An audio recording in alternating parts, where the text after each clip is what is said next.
Olá, esse canal é para quem gosta de Feng Shui tradicional, o verdadeiro Feng Shui, né? O Feng Shui dos grandes mestres. Se você quer aprender mais sobre o Feng Shui clássico, então fica aqui com a gente. Mas antes de começar, se você ainda não está inscrito no nosso canal, se inscreve no nosso canal e curte o vídeo para a gente, tá? Pode curtir porque você vai gostar. E depois compartilha com os amigos. Bom, Feng Shui é uma técnica que vai te ajudar a conquistar o bem-estar, mais prosperidade, mais saúde, mais harmonia na tua vida. É uma técnica que vai te ensinar a viver em harmonia com tudo ao seu redor. Enfim, é uma técnica que permite você interpretar as energias da natureza. Isso mesmo que você ouviu. As energias que existem na natureza e que permeiam todos os ambientes e todos os lugares. As energias que existem no universo e que os chineses chamam de Qi. Você já percebeu que alguns lugares são mais agradáveis que outros, né? Claro que sim, né? Tenho certeza que você já percebeu isso, né? Existem alguns lugares que são mais auspiciosos que outros. As pessoas se sentem mais felizes, se sentem bem nesses lugares. Pois é, por que isso acontece? Bem, os chineses desenvolveram métodos e técnicas para identificar o Qi, a energia de um determinado local. E assim saber se aquele lugar é bom ou não. E isso vale para todos os lugares. Antigamente, esses sábios, que eram chamados de Fan Chi, esses sábios, eles eram convocados para encontrar um local próspero para se instalar uma vila ou uma cidade. Esses sábios passavam anos observando a natureza, observando e catalogando os padrões da natureza. Depois passavam muitos outros anos experimentando e verificando os resultados desses experimentos. Hoje, todo esse conhecimento se chama Feng Shui. Esses sábios, esses mestres, eles verificaram que alguns lugares eram mais prósperos que outros. Nesses lugares, as pessoas ficavam menos doentes, as colheitas eram mais fartas e as pessoas eram mais felizes.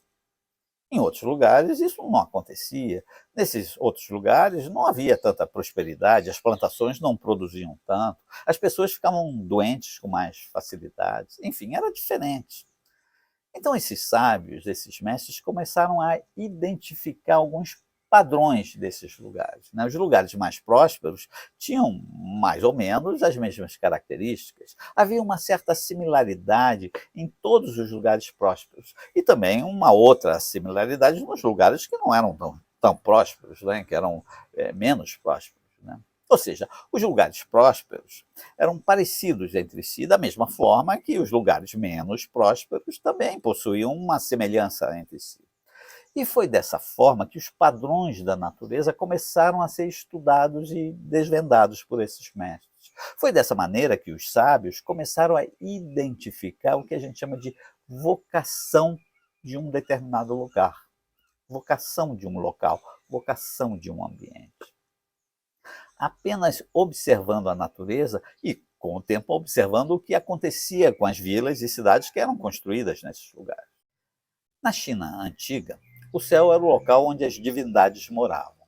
Normalmente é assim em todas as outras culturas também, né? O céu é um espaço reservado para os seres espirituais. As energias do céu, do universo, vêm do céu, né?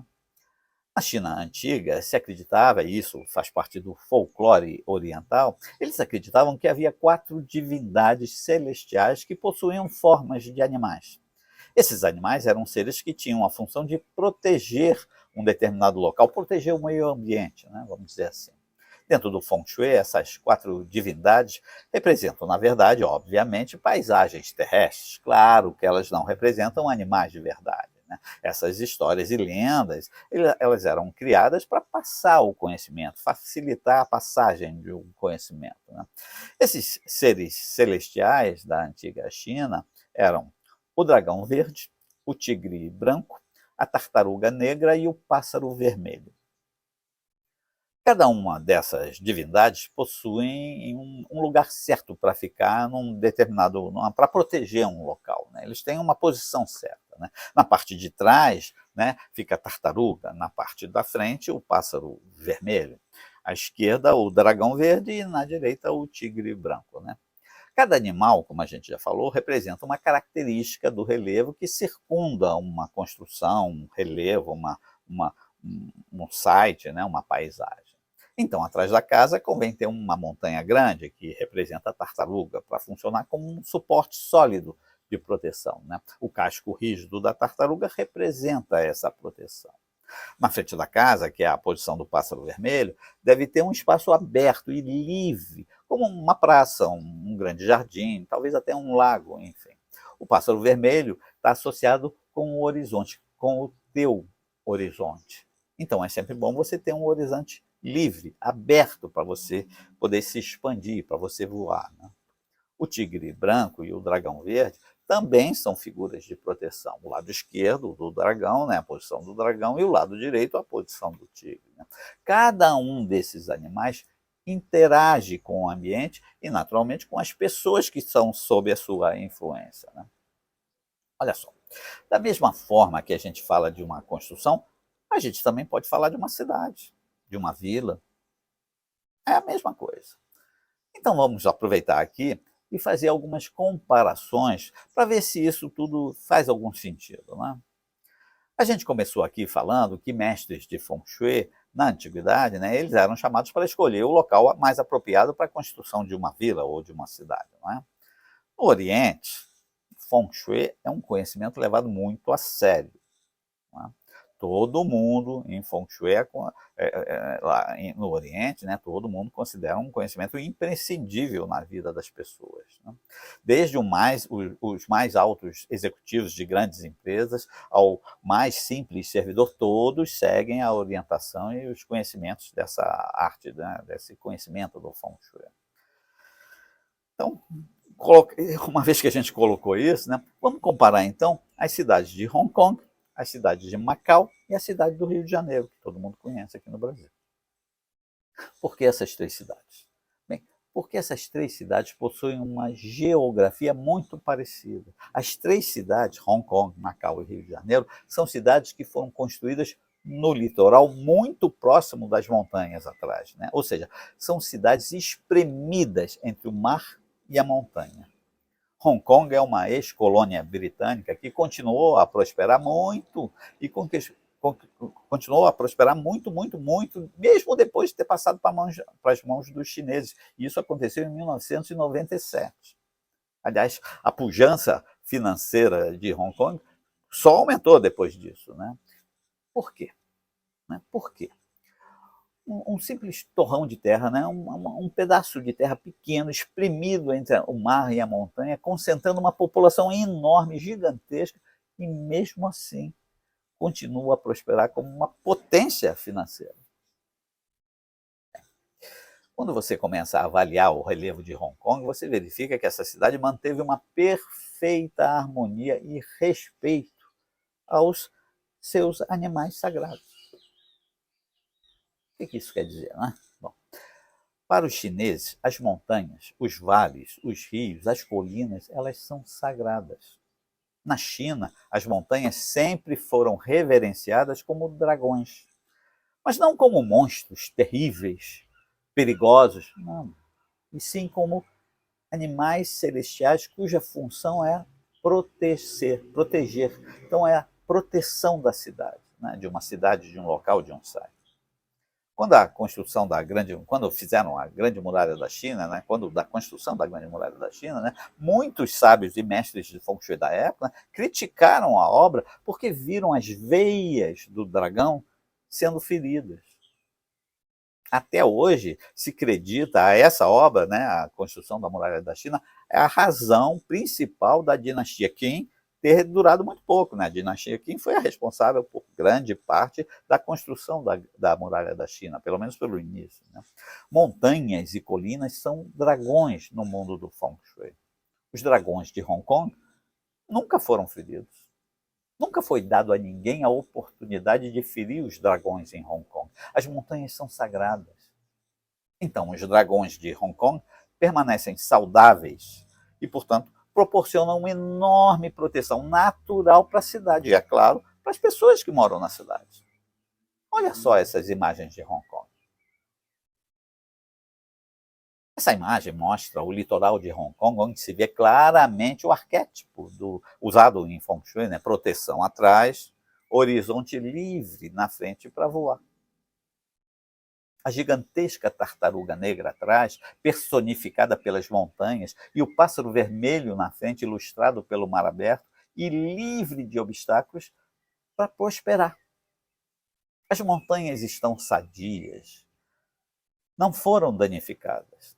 A natureza, se você preferir colocar dessa maneira, a natureza está feliz, sadia, exuberante. Então, dragões, tigres, tartarugas estão fortes.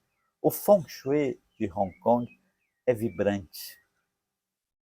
Então, a cidade prospera. Agora vamos ver Macau. Mesma coisa, Macau é uma antiga colônia portuguesa na costa meridional da China, não é? Os navegadores portugueses chegaram em Macau da mesma época que chegaram no Brasil, por volta do século XVI, em 1500 e pouco. Muita gente especula que Hong Kong é forte porque foi colônia inglesa, colônia britânica, assim como os Estados Unidos. O Brasil, por ter sido colônia portuguesa, então não teria tido a mesma sorte. Mas não é isso que a gente vê aqui em Macau. Macau foi colônia portuguesa até 1999. Macau só retornou para as mãos da China 2 anos depois de Hong Kong ter feito esse percurso, esse trajeto, né, de voltar para a China. Macau possui 2 línguas oficiais, o mandarim chinês, não é? E o português. Assim como Hong Kong também possui 2 línguas oficiais, o mandarim chinês e o inglês. Hong Kong e Macau são 2 ótimos exemplos de como uma cidade deve proteger os seus dragões, proteger suas montanhas. Hong Kong e Macau são 2 cidades com as mesmas características geográficas que o Rio de Janeiro. Essas 3 cidades são espremidas entre a montanha e o mar. Agora então vamos ver como estão os dragões do Rio de Janeiro. Olha só. A cidade do Rio de Janeiro permitiu que as veias do dragão, a cidade deixou que as veias, as entranhas dos seus magníficos dragões fossem envenenadas. Enquanto não havia favelas nos morros do Rio de Janeiro, ou pelo menos enquanto as favelas eram ainda pequenas, a cidade florescia como capital do país. Era a cidade maravilhosa. Havia prosperidade, crescimento, havia esperança.